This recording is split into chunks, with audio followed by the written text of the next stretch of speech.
కోటగారని ఆయన మేము ఆప్యాయంగా పిలుచుకునేవాళ్ళం. నాకు సినిమాల్లోకి వెళ్ళక ముందు నాటకాల నుంచి కూడా బాగా పరిచయం.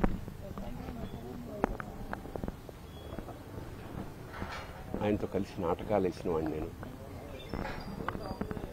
చాలా అంటే ఒక కమిట్మెంట్ తోటి తప్పన ఉండేది విపరీతంగా. అంటే సినిమా యాక్టర్ అవుదాం అని ఎప్పుడు అనుకోలేదు.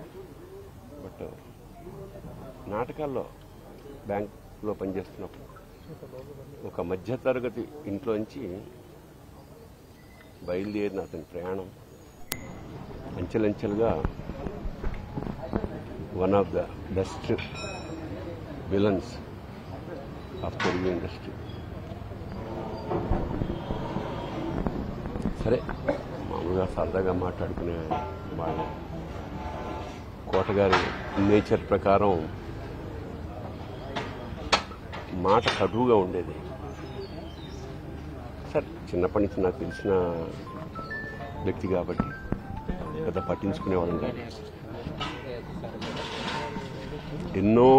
ఎన్నో విషాదాల్ని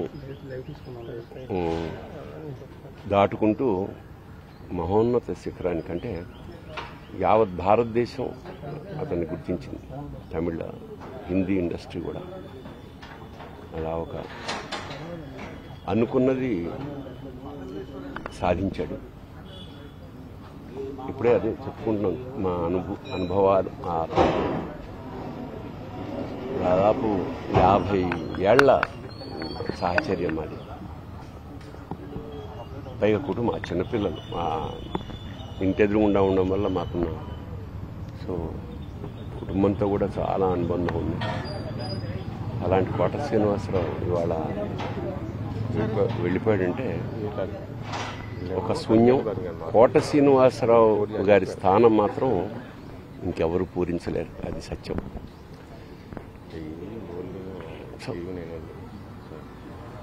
ఆయన మనశ్శాంతి, ఆయనకి ఆ పరమేశ్వరుడు ఆ కుటుంబానికి ఆయనకి మనశ్శాంతిని కలిగించాలని మనస్ఫూర్తిగా ప్రార్థిస్తూ, మాకు కూడా కొన్ని వందల వేల అనుభూతుల్ని మిగిల్చిన కోట ఇవాళ కూలిపోయింది.